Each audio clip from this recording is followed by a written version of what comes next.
अगर हम written communication की बात करें, अभी तक हम लोगों ने जितने भी बात करी वो हम लोगों ने वर्बल कम्युनिकेशन की बात करी कि वर्बल का वो भी ओरल पार्ट। अब हम लोग रिटन कम्युनिकेशन की बात करने जा रहे हैं। रिटन कम्युनिकेशन मतलब क्या होता है, अगर हम लोग कोई चीज़ राइटिंग में एक्सप्रेस करें by using a written words.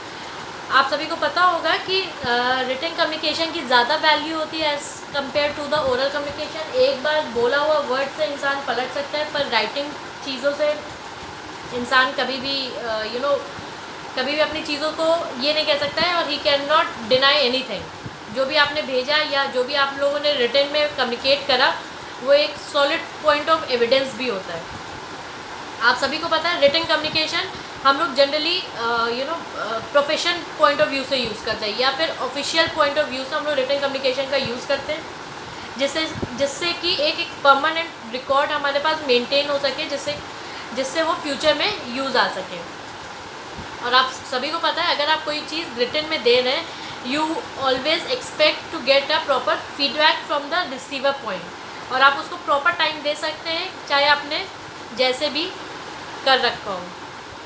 आप सभी को पता है कि रिटन कम्युनिकेशन क्या क्या चीज़ें इन्वॉल्व करता है। लेटर्स इन्वॉल्व करेगा, रिपोर्ट्स इन्वॉल्व करेगा, मेमोज इन्वॉल्व करेगा, circulars, questionnaires, manuals etcetera. All these form are the written form of communication. आजकल इंसान व्हाट्सएप और ईमेल के थ्रू भी रिटन कम्युनिकेशन का यूज़ करते हैं। There are some tips which are being used to improve the written communication. अगर आपको रिटन कम्युनिकेशन इम्प्रूव करना है तो सबसे पहला और इम्पॉर्टेंट चीज़ होता है कि अपनी वोकेबलरी को इम्प्रूव करें। सेकेंड पॉइंट जो आपको इम्पॉर्टेंट है कि जो भी आप वर्ड्स लिख रहे हैं उसकी आपको प्रॉपर वे में मीनिंग आनी चाहिए, और वो प्रॉपर वे में प्रोनाउंस होना चाहिए।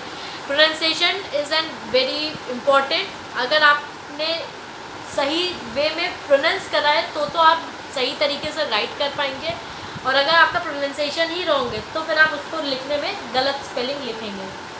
अगर आपको अपनी रिटन कम्युनिकेशन इम्प्रूव करनी है तो वन मस्ट रीड रेगुलरली। ये बहुत कॉमन सी चीज़ है। आपको अगर अपना रिटन कम्युनिकेशन स्ट्रॉन्ग करना है तो आपको हमेशा रीड करना पड़ेगा। साथ ही साथ आपकी ग्रामर इम्प्रूव होनी चाहिए, टेंसेस का ध्यान होना चाहिए। और कभी भी जब भी आप रिटन कम्युनिकेशन करें तो एक चीज़ ध्यान रखिए कि आपका ऑडियंस क्या पसंद करता है आपका सुनना। अगर हम स्पीच की बात करें तो स्पीच जनरली कुछ ऐसे भी नेता होते हैं जो पहले पहले राइट करते हैं फिर उसके बाद बोलते हैं। तो जो भी वो लिख रहे होते हैं तो वो दिमाग में ये ध्यान रखते हैं कि उनके ऑडियंस को क्या सुनना पसंद आएगा। So one should keep the audience in mind while writing anything. अब हम लोग वर्बल कम्युनिकेशन के फर्दर दो पार्ट्स होते हैं, एक इंट्रापर्सनल कम्युनिकेशन होता है, एक इंटरपर्सनल कम्युनिकेशन होता है। अगर हम इंट्रापर्सनल कम्युनिकेशन की बात करें, इंट्रापर्सनल कम्युनिकेशन मतलब एक ऐसा कम्युनिकेशन जो कि बहुत प्राइवेट कम्युनिकेट करें। इस कम्युनिकेशन में this communication is being done with in ourselves. Ourselves मतलब अपने आप से इस कम्युनिकेशन को हम लोग इन्वॉल्व करते हैं। अगर हम बात करें, और इसमें सेंडर और रिसीवर्स एक्सचेंज हो सकते हैं। अगर हम बात करें डायरीज, जैसे ना हम लोग डायरी में राइट करते हैं, कुछ लोग होते हैं जिनके अंदर हैबिट होती है डायरी राइटिंग की, तो वो एक टाइप का कैसा कम्युनिकेशन होता है, इंट्रापर्सनल कम्युनिकेशन। अगर हम इंटरपर्सनल कम्युनिकेशन की बात करें तो आप सभी को पता है इंटर मतलब दो लोगों के बीच में बात करी गई कन्वर्सेशन को या कम्युनिकेशन को हम लोग बोलते हैं इंटरपर्सनल कम्युनिकेशन। इसमें सेंडर्स और रिसीवर्स आपस में इंटरचेंज होते रहते हैं, कभी सेंडर बोलता है कभी रिसीवर बोलता है। ये एक बहुत कॉमन टाइप का कम्युनिकेशन है जो कि टेक प्लेस होता है फ्रेंड्स के बीच में, रिलेटिव्स के बीच में, फैमिली के बीच में एंड सो ऑन।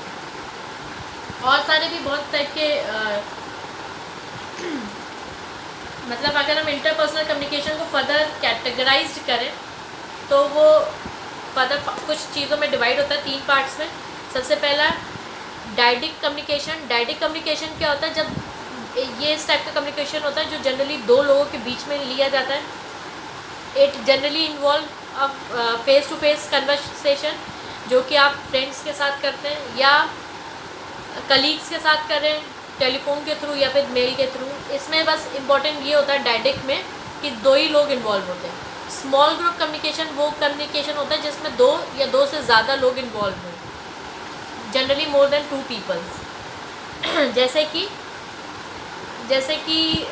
जब प्रेस कॉन्फ्रेंस होता है, बोर्ड मीटिंग्स होती हैं, या कोई टेली कॉन्फ्रेंस होता है, और these are the example of the small group communication. Public communication की बात करी जाए जब बहुत सारे लोग होते हैं, मोर देन बहुत सारे लोग, मतलब एक तरीके से कहा जाए 100 से ऊपर लोग हो, ऐसे जब लॉट्स ऑफ गैदरिंग हो पीपल की, तो उसको हम लोग बोलते हैं पब्लिक कम्युनिकेशन। इस पब्लिक कम्युनिकेशन में जनरली ये एग्जांपल अगर हम बात करें, जो नेता लोग स्पीच देते हैं, ये पब्लिक कम्युनिकेशन उसमें इन्वॉल्व होता है। What are the functions of the verbal communication? बहुत सारे फंक्शंस होते हैं वर्बल कम्युनिकेशन के। सबसे पहला फंक्शन ये होता है